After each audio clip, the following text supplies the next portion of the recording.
Tonight, we trace the outline of a fire most thought was an accident.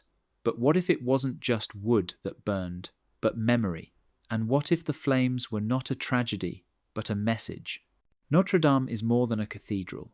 It is a code, a map written in stone and silence, built on land that remembers every king, every crusade, every vanished order, especially the one they were never supposed to speak of again. The Templars were erased in name, but not in presence. Their geometry still holds the walls. Their symbols still hum beneath the floor. And on the night of April 15th, 2019, something ancient surfaced through the smoke. This is not just about fire, it is about what was hidden beneath it. Relics rescued with strange precision, rooms sealed with no explanation, and whispers of a chamber so old, even the church pretends it does not exist. So, before you call this conspiracy, ask yourself, why does the silence around that night still echo louder than the flames? Like the video, subscribe, because tonight we return to Notre Dame, and some ruins are not ruins at all. They are warnings, waiting to be read. It began with a sound like a sigh, a deep breath of the city exhaled into fire. On the 15th of April, in the year 2019, as evening shadows stretched over Paris, a single wisp of smoke curled above the ancient towers of Notre Dame. At first, it was dismissed as routine, a whisper of dust, a trick of the light. But then the bells began to wail, echoing across the Seine, and the sky turned gold, then crimson, then black. Within minutes, the roof of one of the world's most sacred monuments was alive with flames. The crowd that gathered below did not speak. Some cried, others prayed, and many simply stared as the spire, tall and defiant, began to lean like a candle bending toward its own wick. When it fell, the gasp that rose from the people of Paris was not just for stone and wood, but for memory. For 800 years, Notre Dame had stood untouched by war, revolution, and time. Yet here it was, devoured not by invasion or neglect, but by something more primal, fire, the oldest force, the great equalizer. But as the flames tore through beams older than nations, a strange question began to ripple through the watchers. What exactly was burning? Was it just timber and history, or something deeper, something the cathedral itself had been guarding for centuries? The firefighters battled for hours, climbing through molten rain, water turning to steam before it touched the embers. Inside, statues melted, glass shattered, and carvings that had survived kings and crusades fell silent in ash. And yet, the great bells remained. When dawn came, they still hung above the scorched nave, untouched. It felt almost deliberate, as if the cathedral had chosen what would burn and what would endure. In the following days, experts spoke of restoration, of damage, of loss. But others whispered of patterns, of relics rescued before the blaze, of coincidences too perfect to ignore.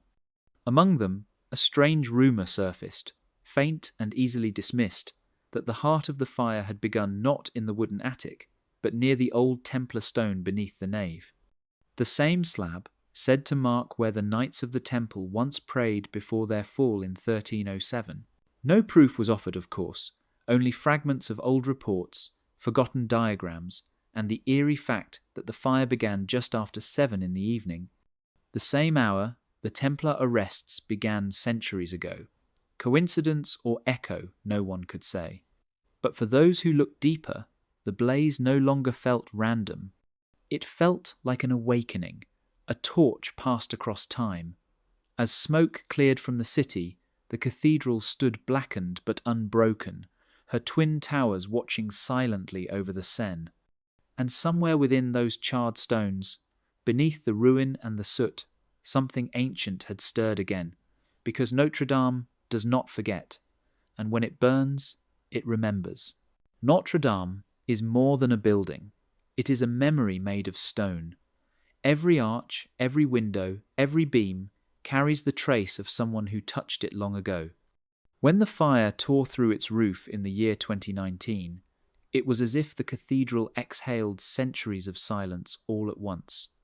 The smoke that drifted across Paris was not just from burning oak and lead, it was from stories waking up, stories that had been sealed in mortar since the Middle Ages.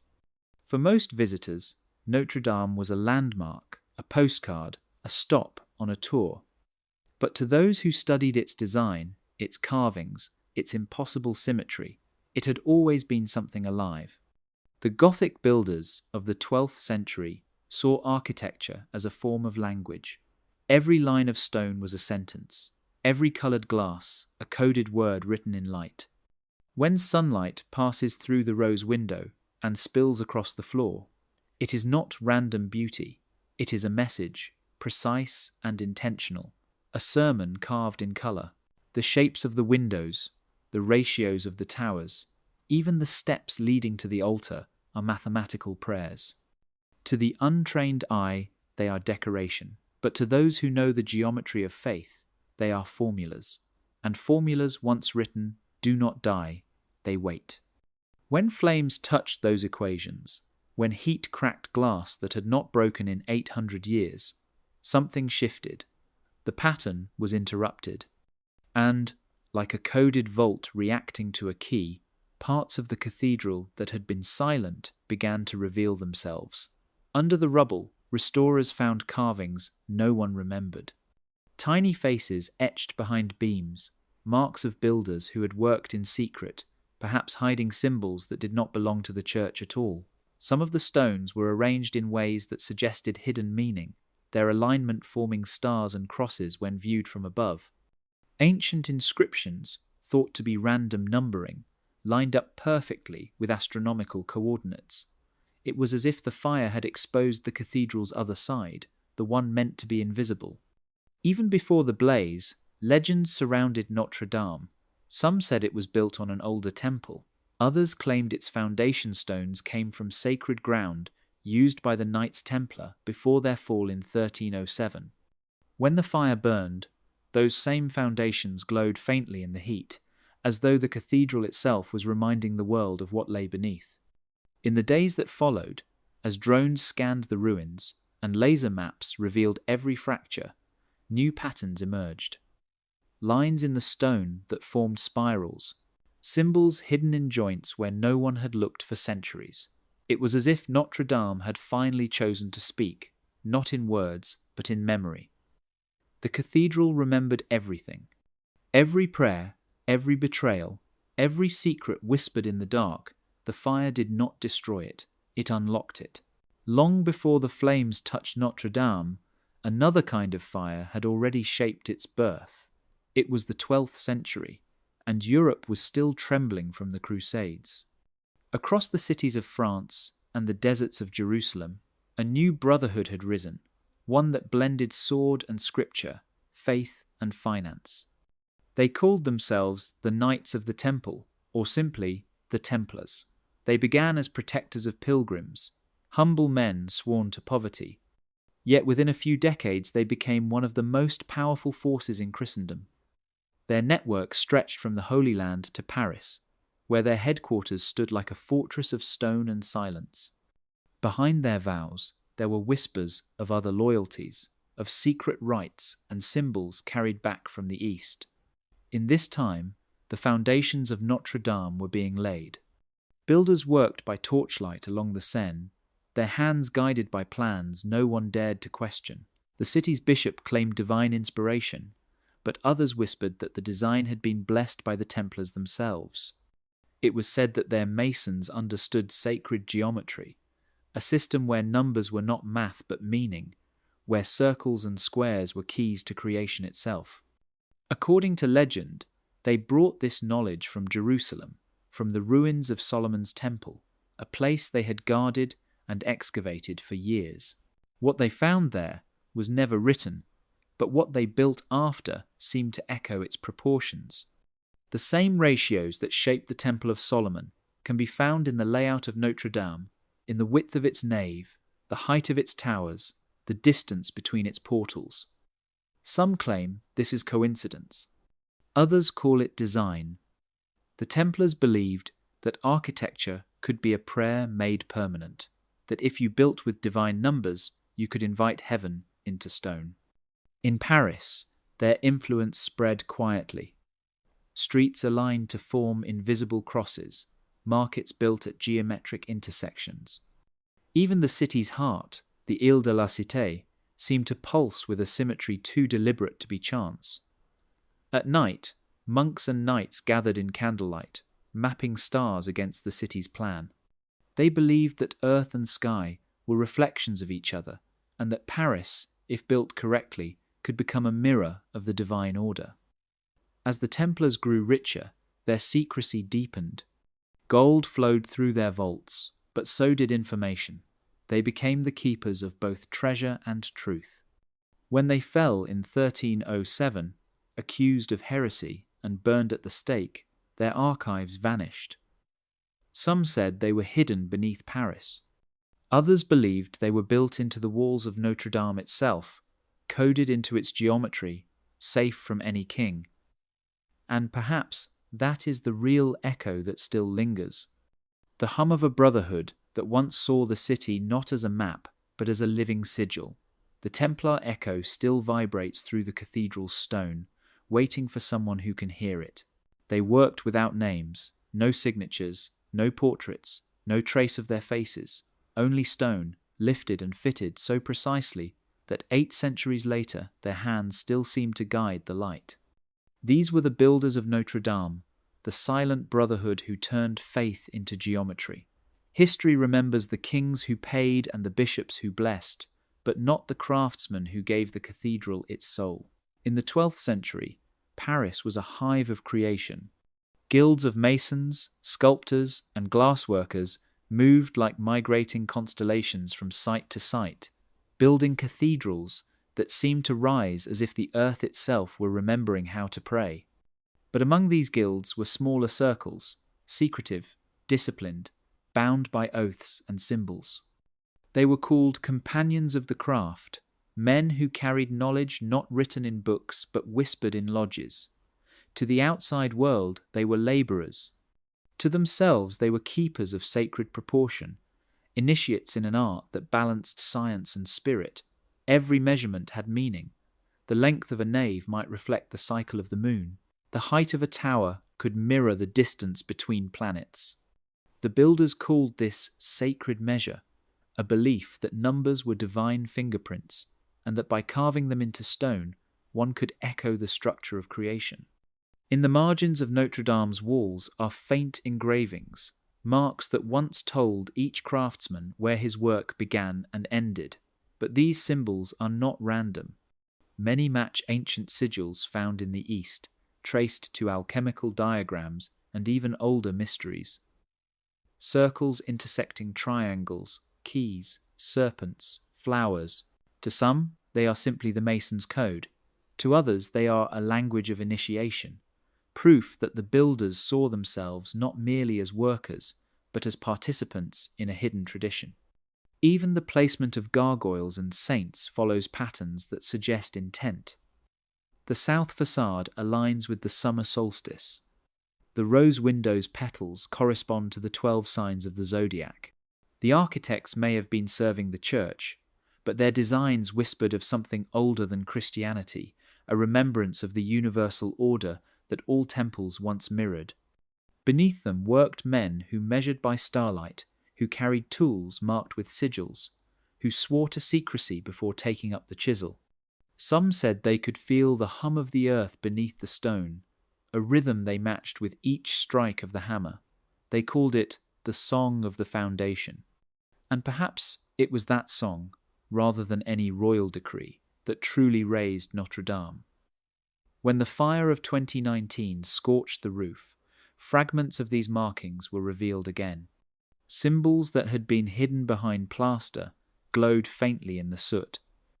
It was as if the builders had left messages meant to survive flame, as if they had known that someday their work would burn and then speak again.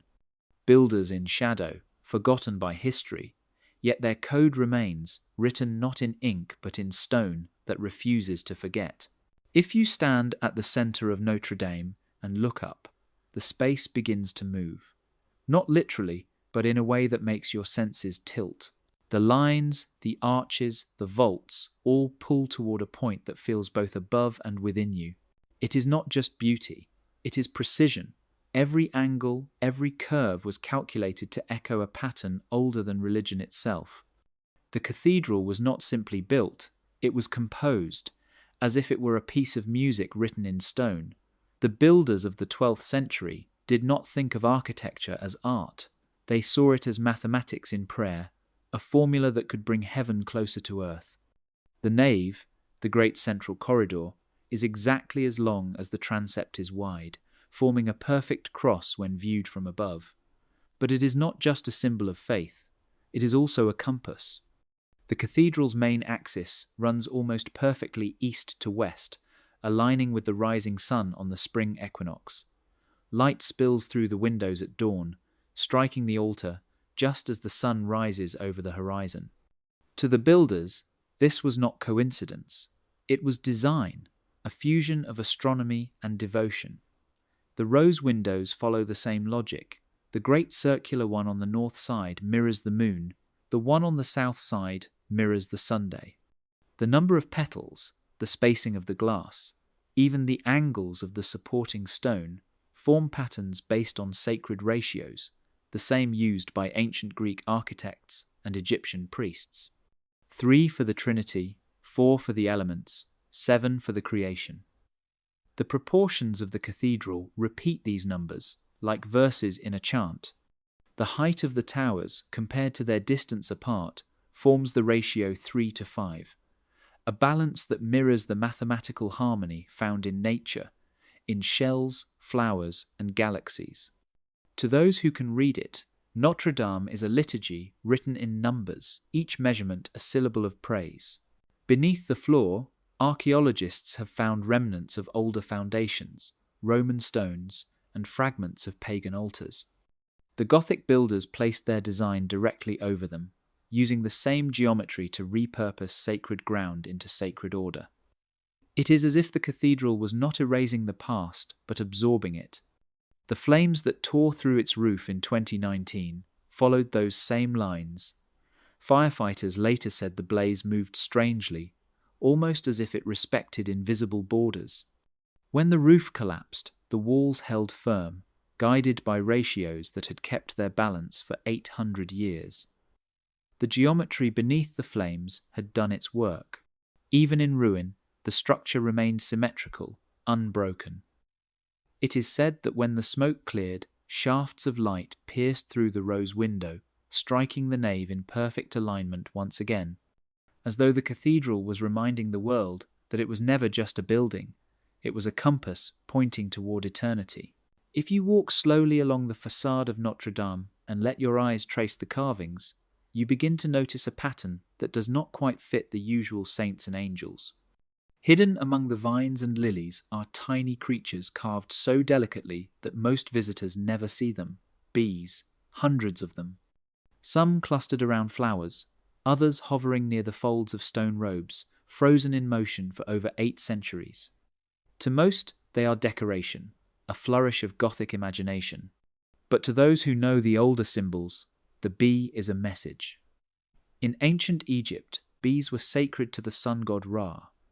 They symbolized immortality, resurrection, and the soul's journey from death to life. When the early French kings adopted them, they were not choosing a random emblem. They were claiming descent from something divine. Long before the fleur-de-lis became the symbol of France, the Merovingian kings used golden bees.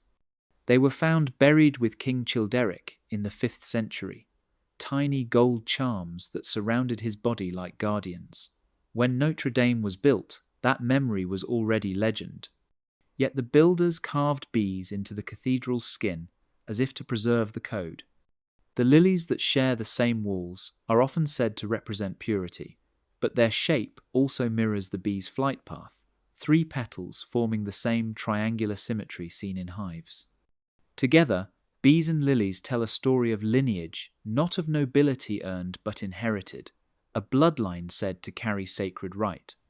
The church might have denied such claims, but the masons left them in stone where no one could erase them. Even the vines that twist along the portals are more than ornament. They wind upward like spirals of DNA, connecting the bees to the lilies to the crowns, a visual genealogy carved in silence. When Napoleon crowned himself emperor in 1804, he chose bees instead of lilies for his robes, reviving the symbol of the first kings of France. He claimed it was to honor the past, but some whispered that he was invoking the Merovingian myth, the legend of sacred blood. Notre Dame had carried that story long before him, keeping it alive in stone while empires rose and fell. During restoration work after the fire, conservators found traces of gilding on some of these carvings.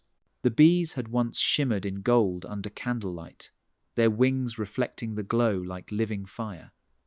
It is almost poetic that they survived the real flames in 2019. Perhaps they were always meant to. Bees are builders, after all. They create order from chaos, life from destruction. In Notre Dame, they are more than symbols. They are guardians, keepers of continuity, silent witnesses to a truth older than crowns. The cathedral is a hive of memory, each bee a cell of history, each carving a whisper of resurrection. And like the bees that outlive their hives, their message endures, patient, waiting for those who remember how to see. Relics have always been the heartbeat of Notre Dame. Fragments of saints, splinters of the cross, drops of blood sealed in crystal and gold. Pilgrims once crossed entire continents just to see them, believing that holiness could be contained inside a box. The cathedral became a vault of faith, a museum of miracles. But behind the glitter of reliquaries lies a quieter truth. Relics do more than preserve memory. They guard it. They distract from what lies beneath. Inside Notre Dame's treasury rested the crown of thorns, said to have been worn by Christ himself. For centuries, it drew millions of believers. Kings and popes touched it, bowed to it, swore oaths before it. But the relic's housing, a golden reliquary shaped like a miniature cathedral, was more than display. Its dimensions match a geometric ratio found throughout the building, as if the case itself was part of the design, a key fitting into a larger code. Beneath the reliquary's platform, there are hollow spaces sealed since the 13th century. Officially, they are called structural voids. Unofficially, they are whispered about as chambers. Some say that when the builders placed the relics there, they were hiding something else entirely, not objects, but names. In medieval belief, to name something was to give it power. To erase a name was to bury it, so perhaps the church chose to keep them sealed, buried under layers of holiness so that no one would look too closely. During the fire of 2019, as firefighters carried out relics to safety, some reported feeling strange drafts rising from the floor below the altar. Later, engineers confirmed that ancient air shafts ran deeper than expected, extending toward chambers not listed in any plans. One of them lies directly beneath the relic vault. Coincidence, maybe, or maybe intention. Throughout history, relics have often hidden what was never meant to be found. Beneath the Basilica of Saint-Denis, kings rest over pagan altars. Beneath the Holy Sepulchre in Jerusalem, early Christians sealed tunnels they refused to explain. Notre Dame fits the same pattern, a holy stage built over an older script. Some texts suggest that certain relics served as decoys, placed to divert attention from others that carried dangerous knowledge. Scrolls, genealogies, proofs of lineage, the kind of evidence that could change history. What better way to hide such things than behind the veil of the sacred? Few would question a reliquary. Fewer would dare disturb it. Even now, restoration teams have been told not to probe too deeply into the cathedral's substructures. The reason given is safety, but those who have studied the old blueprints say otherwise. The sealed chambers are not empty. They are perfectly measured, perfectly aligned, as if waiting for something or someone. The relics may shine in glass and gold, but the real secret of Notre Dame sleeps beneath them, wrapped not in cloth, but in silence.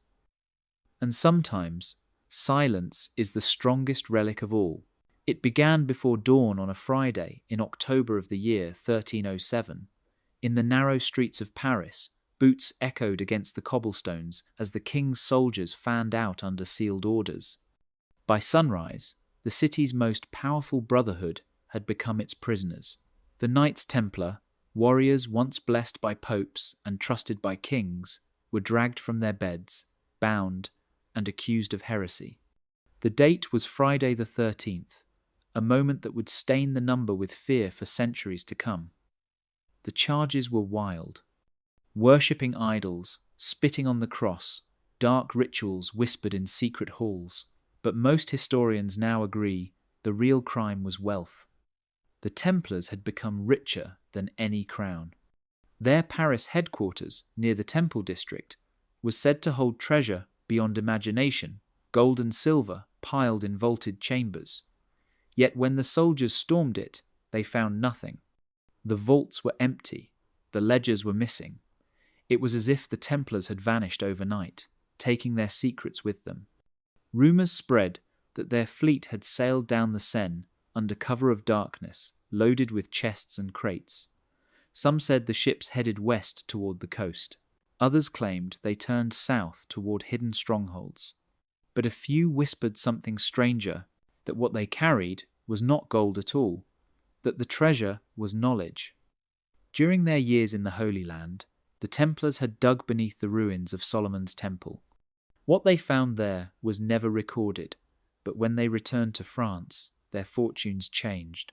They built cathedrals aligned with the stars, founded banks that could move money across continents, and spoke often of mysteries too sacred to reveal. Perhaps the night before their arrest, those same mysteries were hidden somewhere in Paris, sealed beneath churches they had helped construct. Notre Dame was already standing then, its towers rising like watchmen over the river. Some believe the Templars used the cathedral's crypts as temporary vaults. The geometry of the floor matches patterns seen in Templar fortresses, as if designed to conceal pathways below. The king's men searched, but the catacombs beneath Paris were endless, a labyrinth of stone and silence. Nothing was ever found. Yet strange events followed, fires in nearby monasteries, records destroyed, witnesses silenced. It was as if history itself was being cleaned. Decades later, whispers surfaced of a secret order continuing in exile, guardians of whatever had been hidden that Friday morning. Some called them Friday's children, descendants in oath if not in blood. They appeared in southern France, Portugal, Scotland, always near sites once tied to the Templars, always building, always watching, and though centuries have passed, their shadow lingers. Every time a relic disappears, every time an archive burns, the same question rises again. Did the Templars ever truly fall, or did they simply move underground, carrying with them the last light of an age the world was not ready to remember? Paris was not built once. It was built again and again, layer upon layer, each age leaving behind its bones. Beneath the glass and traffic of the modern city lies a web of forgotten lines that refuse to fade. If you trace them carefully, starting from the Ile de la Cité, the island heart where Notre Dame stands, the city begins to reveal a pattern. Streets that seem random at first glance follow invisible directions, aligning with temples long gone, rivers now buried, and structures whose foundations reach back to Rome. It is as if the city remembers its own geometry. Archaeologists say the Romans laid the first grid, a clean cross of stone roads dividing the island into quarters. But beneath that order lay something older still, remnants of the Merovingians, those long-haired kings whose graves and relics once sanctified the soil. When the Knights Templar rose in the 12th century, they did not erase this grid, they completed it. Their commandery stood north of the river, its towers and chapels arranged to mirror the island itself, a reflection of sacred symmetry. Between the 2 points, the temple and the cathedral, an invisible axis was born, a line that has never moved. Even now, centuries later, buildings along that path seem untouched by time. Historians call it coincidence, but those who map sacred geometry see intention. The distance between the temple site and Notre Dame measures almost exactly 1/3 of a Roman mile, a proportion used in ancient solar temples. The alignment between their altars points directly to the sunrise on Midsummer's Day. Such precision could not be accident. Some believe the Templars chose Paris not for power but for resonance, as if the land itself hummed with an older frequency. The city became a palimpsest, a manuscript rewritten but never erased. Roman baths became chapels, pagan wells became crypts, and through it all, certain thresholds refused to shift. Doorways, courtyards, intersections that have stood in the same place for over 1,000 years. Maps from the Middle Ages overlay perfectly with modern ones in those areas, as if the ground resists change. Legends say those spots mark crossings, places where energy converges, where the material and spiritual blur. One such threshold lies near the Parvis of Notre Dame, a brass star set into the stone marking 0 point, the centre of all French roads. Tourists step over it without thinking, yet it sits at the exact intersection of 3 ancient lines, one Roman, one Merovingian, one Templar. When the fire struck in 2019, witnesses said the smoke drifted along that axis, moving straight from the cathedral toward the site of the old temple. Wind, perhaps, or memory. Cities breathe, and Paris breathes in patterns.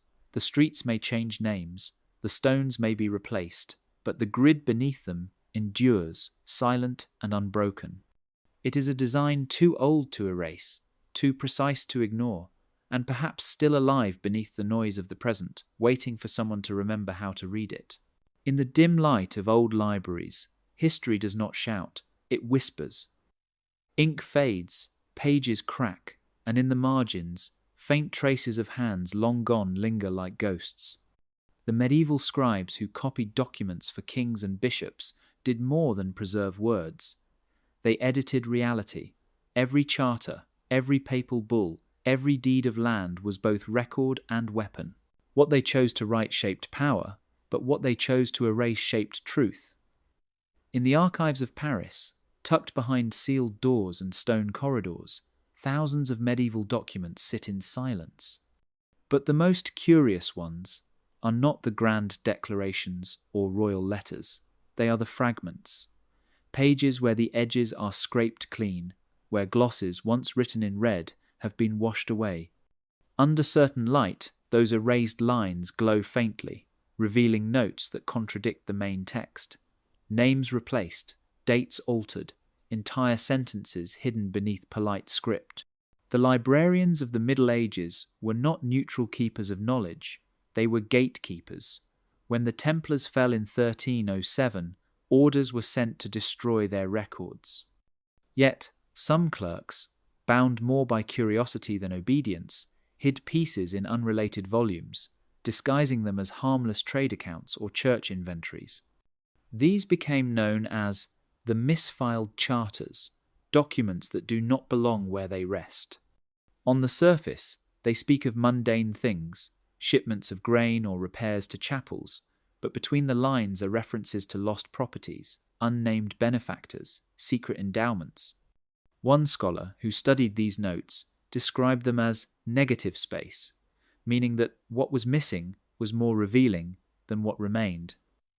The absences formed patterns, like holes cut in a map. Even the ink told stories. Some pigments were mixed with trace minerals found only in the East, suggesting the scribe had access to Templar materials.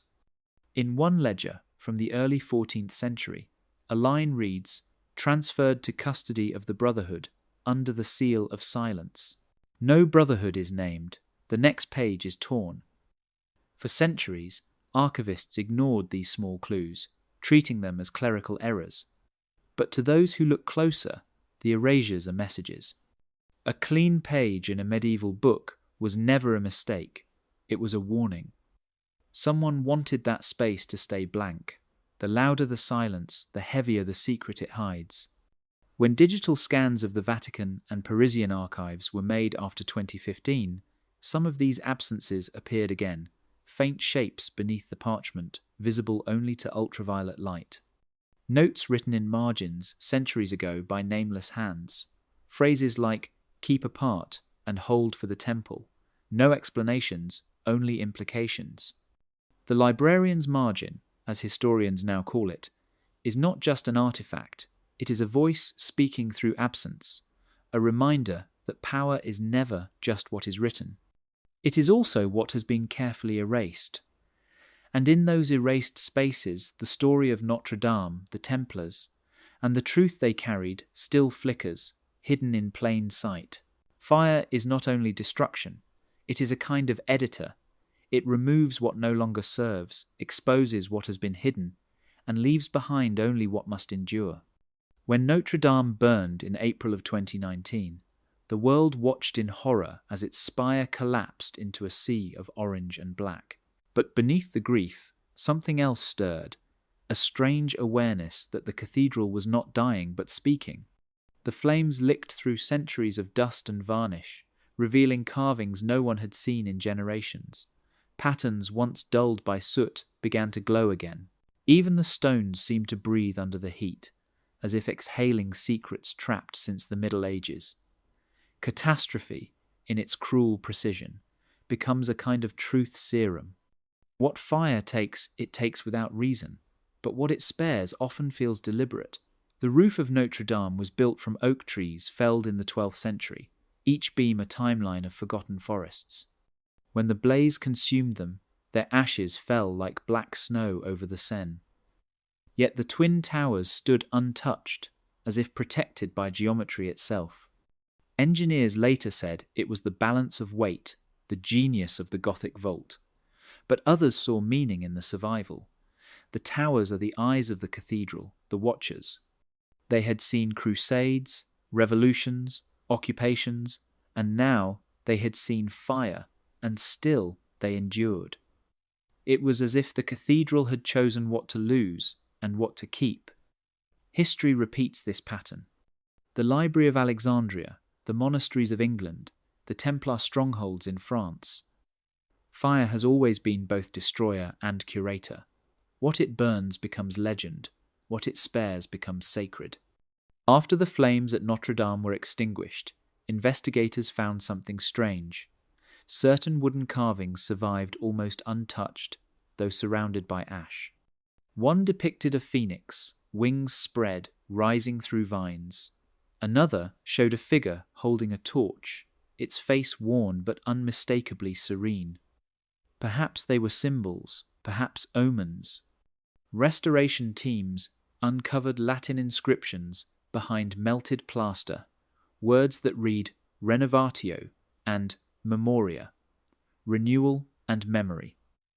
The cathedral seemed to have known this would happen. In medieval alchemy, fire is the element of purification, the final test of truth. To pass through fire is to prove what is real. Stone survives because it is honest. Gold endures because it is pure. Notre Dame passed that test. What fell were the parts that could burn. What remained were the parts that could speak. The fire was not an ending, it was editing, a violent revision that stripped away ornament to reveal structure.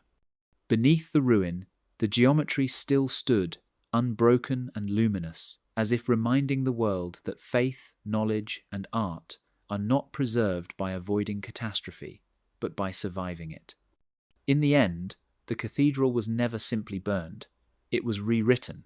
When the spire of Notre Dame fell, many believed the rest would follow. Flames had already devoured the roof. Beams collapsed like bones snapping under pressure, and the air inside glowed with a terrible red light. Yet in the midst of that chaos, the heart of the cathedral refused to break.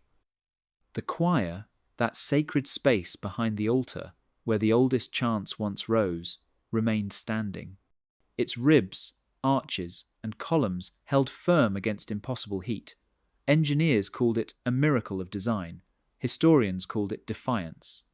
But to those who see symbols in structure, it felt like something more, a secret protected by physics. Gothic architecture was never just about beauty, it was about survival.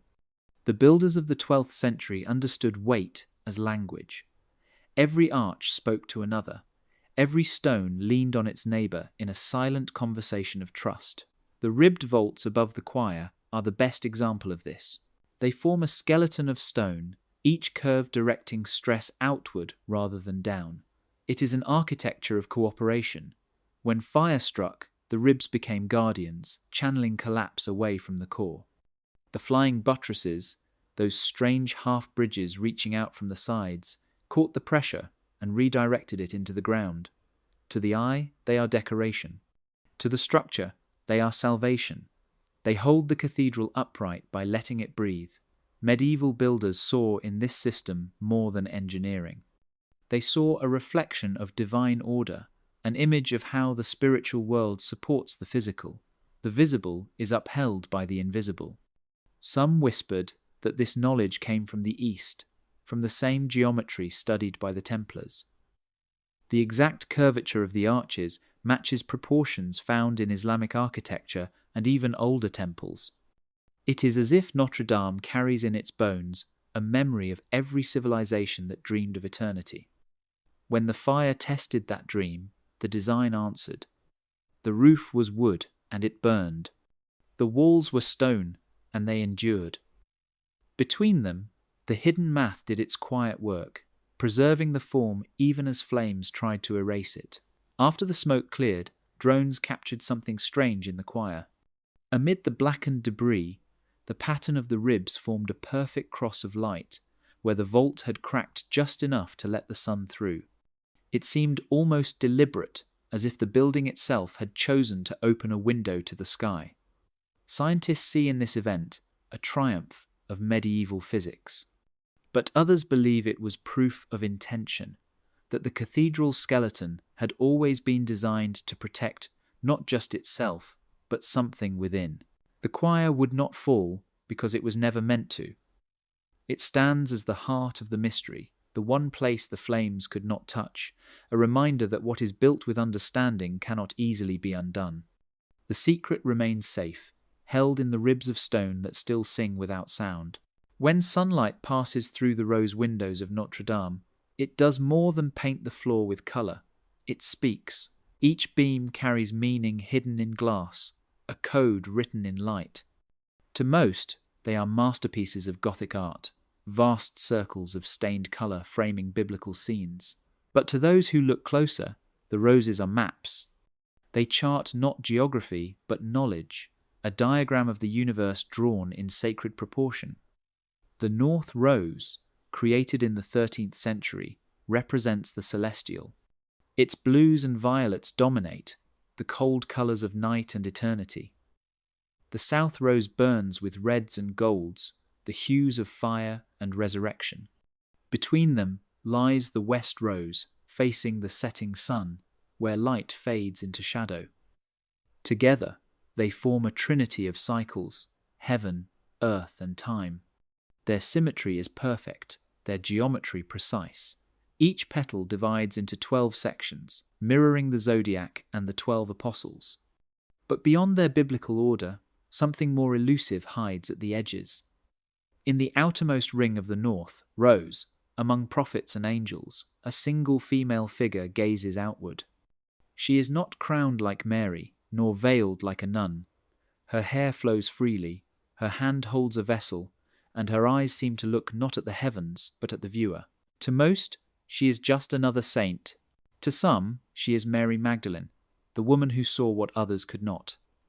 The Magdalene motif appears again in the South Rose, where one petal glows with a deeper crimson than the rest, even centuries later.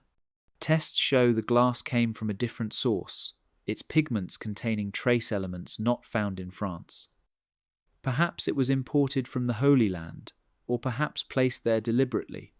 In medieval symbolism, red was not just the colour of blood, it was the colour of memory.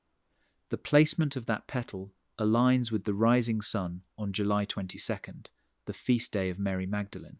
Coincidence, maybe, but the Gothic builders were not known for coincidence. They measured everything by celestial rhythm. The light that passes through that crimson pane each year illuminates the floor near the altar at exactly the same hour, forming a circle of light that lasts for only a few minutes before vanishing. Many visitors never notice it. Those who do often describe a strange stillness, as if the entire cathedral holds its breath. The rose watches. It records the passage of light and time like a clock of the divine. Scholars who mapped its geometry discovered that its pattern mirrors the spiral of a rose flower, the same curve found in shells, galaxies, and DNA. The builders seemed to understand that creation itself was mathematical. In that sense, the window is more than decoration. It is a lens, a portal that connects the earthly to the eternal. And hidden within its petals, the Magdalene remains, quiet, eternal, watching through glass that burns with memory and never fades. When the architect Eugène Viollet-le-Duc began restoring Notre Dame in the middle of the 19th century, he was not simply repairing a cathedral, he was rewriting a code. The building had suffered centuries of wear, revolutions, and neglect. Statues had been decapitated, stained glass shattered, and carvings stripped away. But Viollet-le-Duc saw in the ruin not loss but invitation. He once said that to restore a building is not to return it to what it was, but to complete it as it should have been. Many thought he meant style, but perhaps he meant something deeper, something the medieval builders had started and he intended to finish.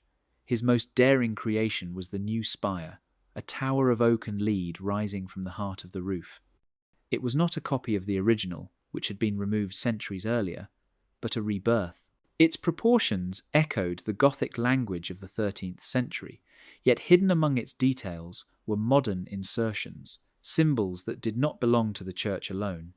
12 apostles stood around its base, guardians watching over Paris, but their leader, St. Thomas, faced the spire itself instead of the city. His face was the sculpted likeness of Viollet-le-Duc. The architect placed himself within the cathedral, not out of vanity, but confession, as if admitting he had joined the lineage of those who built in secrecy. St. Thomas, patron of builders and doubters, points upward toward the heavens while holding a square, the ancient tool of the masons. To most, it was a gesture of craftsmanship. To others, it was a nod to initiation. The placement of the apostles mirrors the zodiac, each figure aligned with the direction of the compass.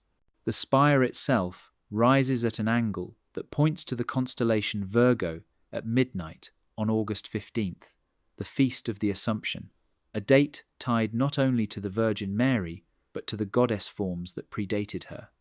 Viollet-le-Duc knew his astronomy. He spoke often of sacred proportion, of architecture as a dialogue between earth and sky. In his notebooks, he referred to the spire as the cathedral's soul, the bridge between the material and the infinite.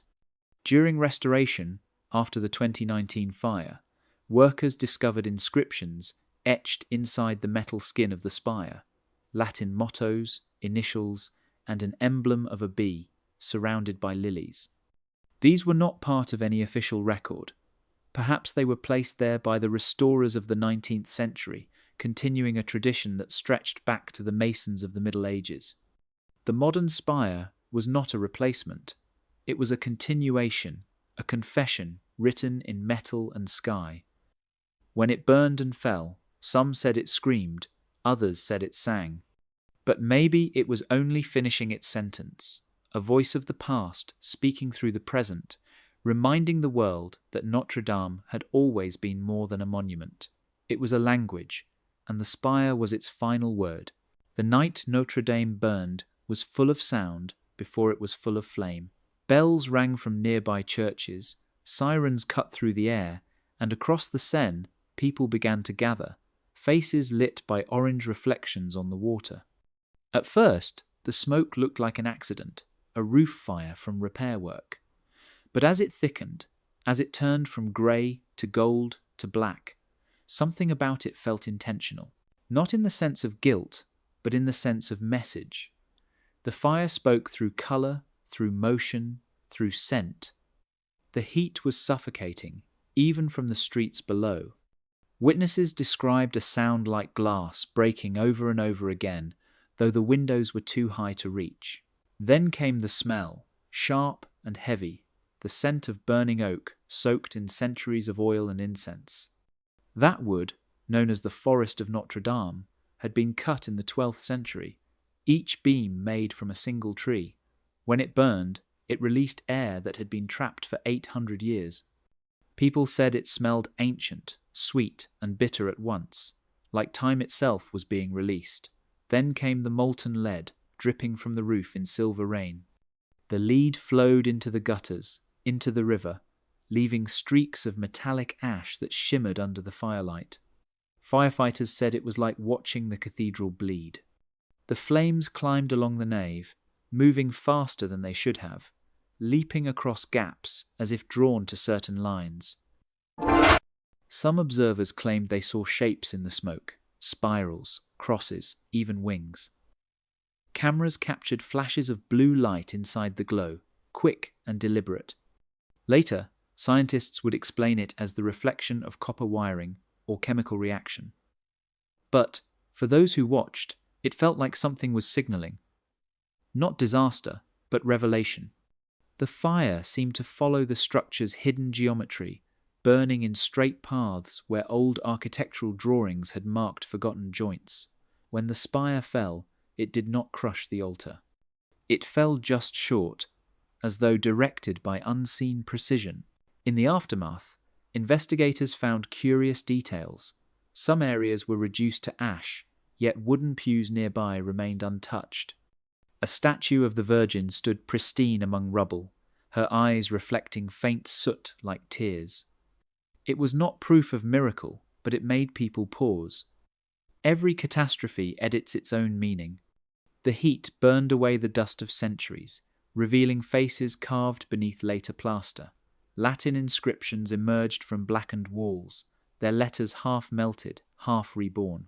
Fire had done what time would not. It stripped away everything false, everything added, until only the structure's truth remained. Smoke is memory in motion, and that night Notre Dame remembered aloud. The signals are still there, written in heat and ash, waiting to be read. The flames were never about loss alone, they were about translation. The cathedral was not destroyed.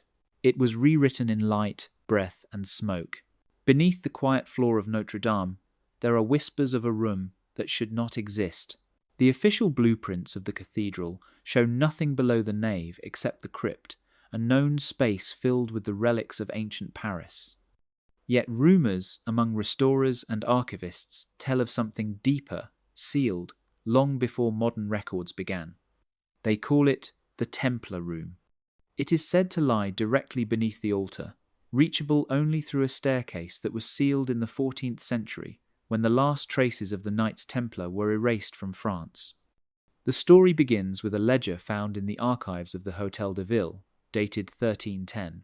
The handwriting is cramped and deliberate, listing inventories seized from Templar properties in Paris after their arrest. It reads like a list of losses: gold, manuscripts, relics, vessels. Then, near the end, an unfinished line: item, 1 coffer, bound in iron, containing, and nothing more. The page ends mid-sentence. The scribe never returned. Historians assumed it was damage or error, but the ink trail stops clean, as if interrupted by command. Decades later, in the records of a stonemason's guild, a note appears. Work done under the temple, payment received from the bishop. It is dated 1331, long after the order had been disbanded. The temple it refers to no longer stood, only the cathedral remained. The implication is unsettling. The work was beneath Notre Dame. What was buried, and by whom? Excavations in the 19th century uncovered part of an old stairway, blocked by massive slabs of limestone.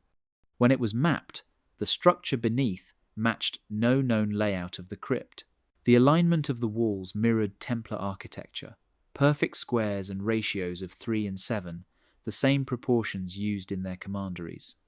The stones bore faint carvings, a cross within a circle, the same emblem seen on Templar seals. The deeper the workers went, the more the air seemed to shift, colder and heavy, until the project was abruptly halted. Officially, it was because of structural danger.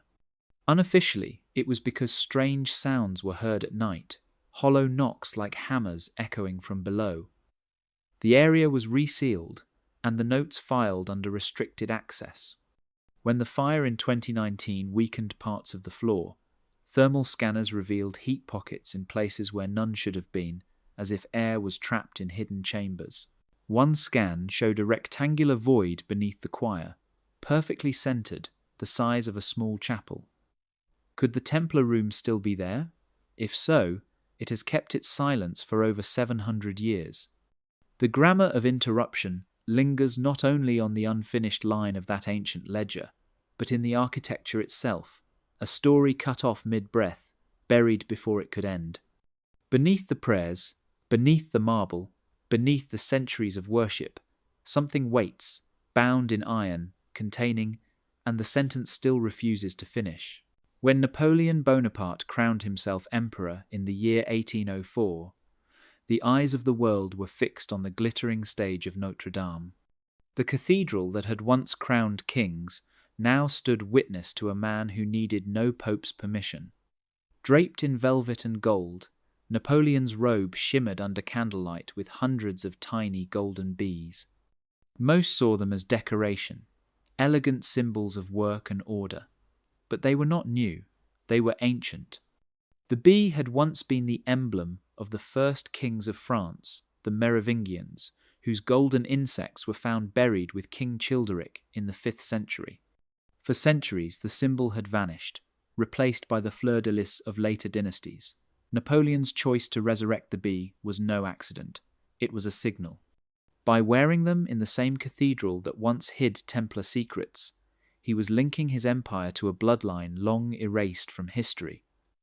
The bees on his robe were not merely marks of empire. They were breadcrumbs left along the corridors of power, leading from the tomb of an ancient king to the transept of Notre Dame, Paris, filled with their image. They appeared on gates, coins, banners, and ceilings. Even the restored interior of Notre Dame gained subtle additions, carvings that echoed their form, wings spread, bodies shaped like tiny shields. Some restorers of the 19th century whispered that Viollet-le-Duc, who later rebuilt the spire, continued this secret homage. In his notebooks, he sketched bees beside floor plans, labeling them as symbols of resurrection.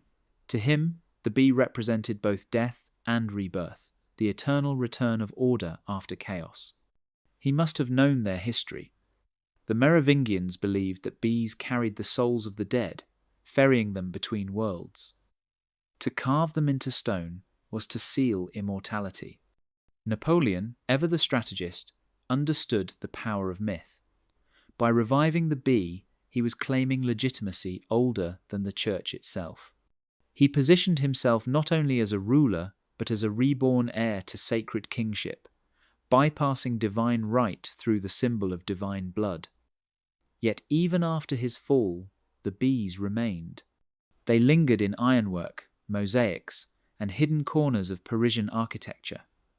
Walk through the doors of the Hôtel des Invalides, where Napoleon now rests beneath his red marble tomb, and look up. Bees. They swarm the dome above him, glowing in gold leaf. The same insects that once guarded Childeric's tomb and glimmered on Napoleon's robes now keep vigil over his body. The motif travelled from grave to throne to cathedral, following the same geometric paths that once shaped the city's sacred design. Perhaps it was never just decoration. Perhaps it was memory, an unbroken line between the builders of the past and the dreamers of the present. The bee had returned to remind the world that symbols never die. They wait, asleep in stone, until someone brave or foolish enough decides to make them fly again. History remembers kings and saints, but it rarely remembers the ones who keep the doors open, the ones who sweep the dust, polish the brass, and climb the endless stairs to ring the bells. Notre Dame has always had such people, quiet custodians without names. Their hands have carried the same keys for centuries, passed from one generation to the next like relics. They are the unseen thread that holds the cathedral together, long after the architects and priests have faded from memory. In the early morning, before tourists arrive, the cathedral belongs to them. The porters unlock the heavy doors, the conservators check the stained glass, and the bell ringers test the ropes that stretch like veins up into the towers. Each task is ritual. Each gesture is devotion. They move through the vast space as if guided by instinct, knowing which step will echo and which will not. When the fire broke out in 2019, it was these guardians who ran toward it first. Firefighters entered the nave, carrying hoses and prayers, their helmets reflecting the glow of the flames. Some wept as they worked, not from fear, but from love. They were defending something that could not be replaced. One firefighter, later interviewed, said that when he reached the altar, he felt a strange calm. He said it was like the building was breathing with him, helping him. He stayed until the roof fell, refusing to leave until the relics were safe. Others climbed the bell towers, cutting off the spread of fire that threatened the entire city. Their courage was not loud. It was steady, like the tolling of the great bell, Emmanuel, which has rung through revolutions and wars without faltering. After the flames died, new custodians took their place. Conservators, architects, and engineers arrived to study the damage. They treated every fragment as treasure, every piece of ash as clue. Dust samples were catalogued, broken glass mapped like stars. These modern keepers do not wear robes or armor. They wear gloves and headlamps, yet their work is the same as that of the medieval masons: to protect, to rebuild, to remember. Even the tourists who light candles or whisper prayers are part of this chain. Each one adds a breath to the cathedral's memory. Without them, Notre Dame would be only stone. It is the hands that touch it that make it alive. Through every age, these custodians remain nameless, their stories written not in books, but in the shine of polished wood and the hum of the bells. They are the quiet guardians of continuity, proof that faith is not only belief but care. The cathedral survives because of them. In their silence they speak the loudest. They remind us that history is not just made by those who rule, but by those who keep watch when no one is looking, those who hold the keys while the rest of the world sleeps. When the fire reached the treasury vault of Notre Dame in April of 2019, there was no time for doubt. Flames roared above, the roof was already collapsing, and yet a small group of firefighters moved toward the danger, not away from it. Their mission was clear: retrieve the crown of thorns. The relic, said to be worn by Christ during the Passion, rested inside a crystal and gold reliquary. For centuries it had been the center of devotion and procession, kissed by kings, guarded by monks, displayed during plague and war. That night, it became something more. A symbol not just of faith, but of memory. As they emerged from the smoke, with the reliquary wrapped in protective cloth, onlookers cried. News headlines called it a miracle. But some saw a different story beneath the surface. The rescue felt like ritual, almost rehearsed, almost expected. Relics are powerful, not just for what they are, but for what they hide. In medieval times, they were often used as covers for something else entirely. Beneath shrines of saints, vaults were sealed. Beneath those vaults, documents. Beneath those documents, names. The crown of thorns itself has changed hands more times than history admits, from Constantinople to Venice, from emperors to crusaders, until finally arriving in Paris in the year 1238. But there is no record of who carried it through the darkest parts of that journey. Some believe it was never just one object, that the crown is a placeholder, a decoy for something harder to display, a genealogy, a scroll, a code. Throughout the cathedral's history, relics have moved in patterns, always placed near structural intersections, always near light.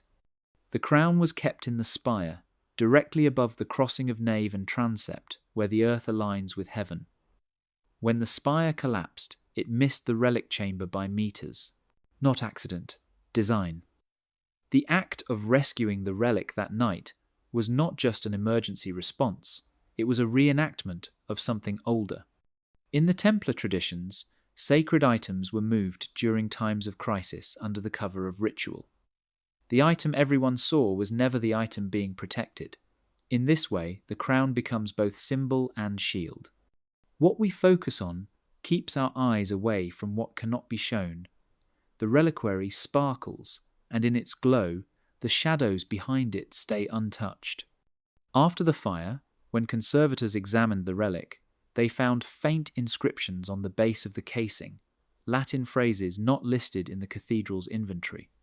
One of them translated as, "Guard the seal," another as "The blood remembers." No context, no author, just fragments left for those who know how to listen. The crown may be authentic. Or it may be something better, a map, a decoy, a reminder. In a world that hides its deepest truths behind gold and glass, the ritual of rescue becomes more than protection, it becomes message. The crown was saved, but what it protects has never been seen, and maybe that was always the point. In the months after the fire of Notre Dame, reports multiplied like ashes in the wind. Agencies filed damage assessments, engineers submitted safety surveys, insurance companies gathered pages and pages of documentation. On the surface, it was the language of accountability. Beneath the surface, it was something else entirely, a new kind of silence, one written in forms and summaries. The official insurance reports described the event as an incident of accidental ignition, possibly linked to electrical wiring or restoration materials. The language is exact, the tone unemotional. Dates are listed, times are logged. But as you read deeper, something curious begins to happen. The closer the documents get to the heart of the event, the more abstract their language becomes. Anomalies are flattened into phrases like structural irregularities or unknown variables. Gaps in footage are called signal loss. Temperature spikes in sealed chambers are labelled as thermal fluctuations. It is not that the truth is erased, it is diluted.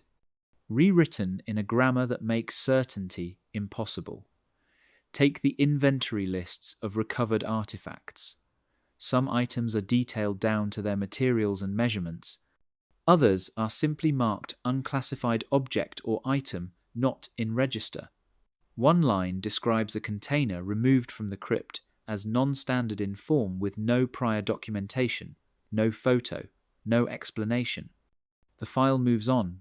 Insurance language is not meant to reveal, it is meant to resolve. It turns mystery into numbers, risk into cost. But Notre Dame resists that kind of translation. The cathedral was never a normal structure.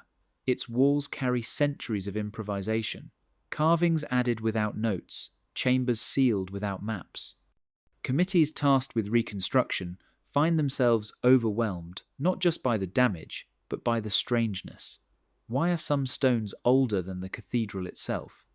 Why do beams taken from the site contain markings not consistent with French tools? Each question meets the same response in the reports, under review, or the more final phrase, no further action required. One document, filed in early 2020, describes a space beneath the choir not listed in previous blueprints. Ground scans revealed a geometric void, but the follow-up simply states area inaccessible at this time due to stability concerns. The sentence ends there. No request for future study. No further mention. The structure of these reports says more than the contents. The omissions become louder than the words. In some ways, it mirrors the old silences of the cathedral itself, the blank pages, the erased margins, the lost ledgers. Then it was parchment, now it is PDF. But the effect is the same, a curtain drawn where something doesn't fit the narrative. The silence of insurance is not like forgetting. It is more like selective memory, a memory shaped not by what happened, but by what can be explained. And in that space, between the line items and the missing details, the story of Notre Dame keeps breathing. Not in declarations, but in the spaces where no further action is taken, and none is truly needed. Before the fire ever touched its roof, Notre Dame had already been scanned. In the early 2010s, a team of digital historians used lasers to map every surface of the cathedral. Billions of data points were collected. Each stone, each arch, each irregular groove was measured and frozen in time as a cloud of coordinates. At the time, it was seen as an academic exercise, a way to preserve architectural memory. But after the fire, that data became something else, a resurrection key. Algorithms began to read the cathedral the way scribes once read scrolls. Where humans saw ruin, machines saw symmetry. The AI reconstruction did not just recreate lost pieces. It revealed patterns no one had noticed before. The digital model found alignments between the heights of the nave columns and the arc of the rose windows. It mapped ratios in the spacing of ribs and found they matched lunar cycles. Points on the floor corresponded with star positions on midsummer nights. The more the machines looked, the more the building resembled a book. Not a book of faith, but a cipher manuscript. Each element a symbol, each measurement a clue. The AI could not explain meaning, but it could detect repetition. And repetition, in hidden texts, is often the first hint of a code. The carvings on the choir stalls repeated with mathematical consistency. The spacing of floor tiles near the altar followed prime numbers. Even the gaps between the gargoyles were patterned, their placement echoing the Fibonacci sequence. To engineers, it was curious. To those who study sacred geometry, it was confirmation. Notre Dame had always been built to speak. Now, finally, something was listening. One discovery came from the spire's original position. When reconstructed in digital space, the spire's shadow traced a perfect arc across the nave at noon during the equinox. That arc passed directly over the labyrinth, carved into the floor, a pattern many believed to be decorative. But in the simulation, the light moved like a clock hand, touching symbols in order. Some began to wonder if the labyrinth was not a maze, but a calendar, a way of marking time through light and shadow. Another model ran simulations of sound. It showed how chants would echo in perfect resonance only when sung at specific intervals, intervals that matched the pitch of medieval solfege. The cathedral was not just a building, it was an instrument. The more the data unfolded, the clearer it became that the builders of the 12th century had left something behind. Not just structure, but code. A language written in stone, light, and proportion. They could not have known about lasers or AI, but they knew how to write in patterns, and patterns remember. In a strange twist, it was the fire that unlocked the reading. Without loss, the scans might have remained unused. Without damage, the algorithms might never have looked so closely. The cathedral, silent for centuries, had always been speaking. Now the 21st century was finally listening. The sky over Paris is the colour of wet iron. Rain falls in a fine mist, soft enough to blur lanterns but steady enough to wash the streets clean. A man walks alone across the Ile de la Cité. His robe is soaked through, but he does not stop. His hood is drawn low, his pace even. Under one arm, he carries a sealed tube of dark wood, bound with wax at both ends. It is not large, but the way he holds it is careful, reverent, as if it carries more than paper, as if it breathes. The year is 1321. The man is a prior from a monastery just outside Chartres. His name does not survive. What survives is the route. From the western gate, past the fishmongers, through the narrow alleys lit by candles in jars. He does not speak to anyone. He does not look up. But he is seen. A woman selling chestnuts nods without a word. A city guard steps aside to let him pass. He has walked this road before. This is not his first errand, but it will be his last. Inside, the tube is a parchment rolled tight. No one reads it but him. He unrolls it once before leaving the monastery, in the library lit only by oil lamps. What he sees makes him fold it again with trembling hands, not from fear, from knowing. The message is not for him. He is only the bridge, and the place he is going is not marked on any map. Notre Dame looms ahead, its towers barely visible through the haze. The spire that once rose from the roof is still young, its lead not yet darkened by time. He reaches the parvis and stops. For a moment, he listens. The bells are not ringing. The wind carries only the sound of dripping eaves and a distant wheel creaking over cobblestones. He steps into the side entrance, not the main portal. Not for this. A doorkeeper waits inside, dressed in grey, with a key around his neck. No words are exchanged. The prior lifts the tube. The keeper takes it. There is a pause, a long one, as if something passes between them that cannot be spoken aloud. Then the keeper turns and walks into the dark. The prior remains at the threshold. He does not follow. He is not meant to. His task is complete. The sealed tube will go where it must. Maybe to a chamber below the altar, maybe into a vault lined with salt and ash, or maybe nowhere at all. Maybe it will be opened, read, and burned. Some messages are meant to vanish after delivery. The prior steps back into the rain. He looks once at the cathedral, then turns away. The door closes behind him with a sound like a breath being held. We never learn what was in the tube, only that it was carried, only that it arrived, and that someone, somewhere, received it. There are moments the world inhales at once. April 15th, 2019 was one of them. The fire rose fast. First smoke, then sirens, then flames climbing the spine of Notre Dame. Phones shook in hands. News anchors stammered. Tourists wept openly as the spire gave way and folded into itself like a candle bent in wind. No one could speak. Not really. They just stared.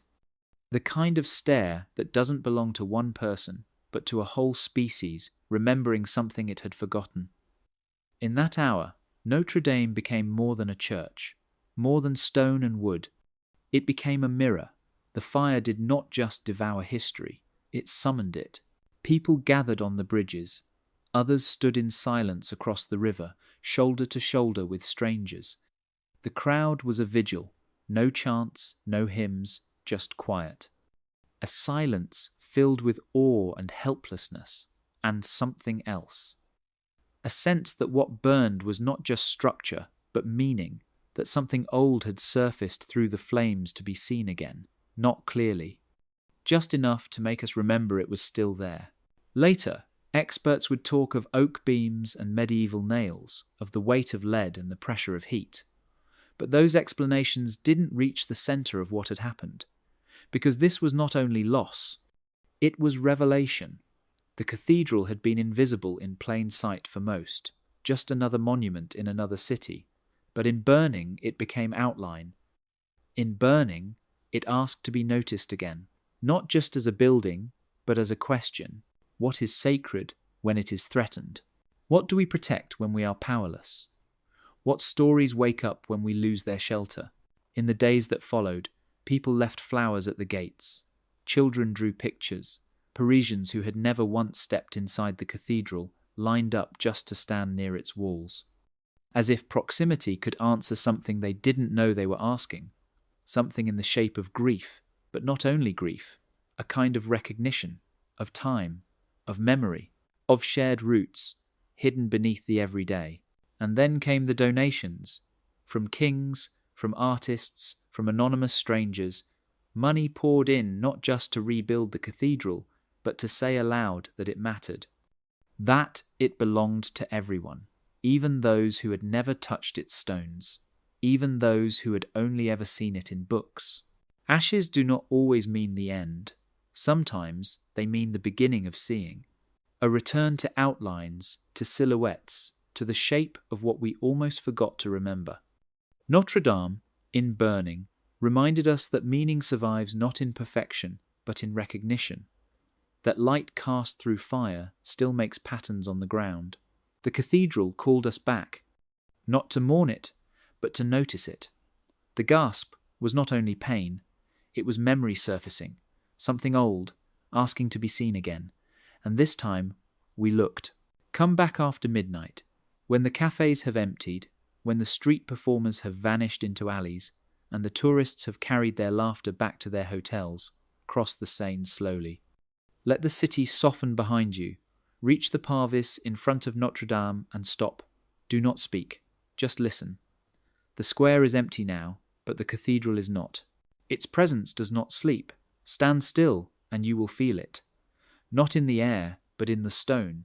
A hum beneath your feet, low and steady, like a breath held for centuries.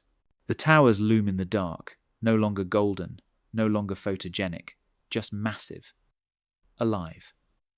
The wind moves through the broken spire's space, whistling like memory.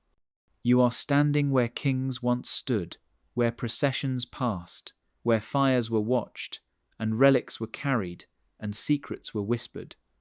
You are standing on thresholds. People come here looking for the Templars, for signs, for proof. They want names, coordinates, hidden chambers beneath the nave. But the truth does not move like that. If the Templar connection exists, it is not a headline. It is a heartbeat. It moves through geometry and timing and silence. It is found in the ratios of the rose windows, the angle of the sun at solstice, the alignment of doorways no longer used. It is a logic older than documents. A truth carried forward not by historians, but by those who simply kept showing up. Builders, custodians, watchers. At night, all the layers return. The Roman stones buried beneath the crypt, the Merovingian bees carved into cornerstones, the Templar pathways that may or may not cross beneath your shoes. You do not need a map, you just need stillness. Let your eyes adjust. Let the cathedral become more shadow than shape. Notice how the gargoyles vanish into the sky, how the glass does not glow without sun, but somehow still feels awake. How, even with scaffolding and soot, the structure refuses to be ruined. Notre Dame has been many things: temple, fortress, archive, stage. Each century adds a costume, a mask. But after midnight, the masks fall. What remains is the pulse. Not loud, not cinematic, just there, quiet and constant, like a vow kept in secret. You might not see a knight, or a chamber, or a sigil, but if you wait long enough, you might feel something else, a weight, a presence that does not speak in words but in rhythm, like a drum under the earth. This is where the story ends, and begins again.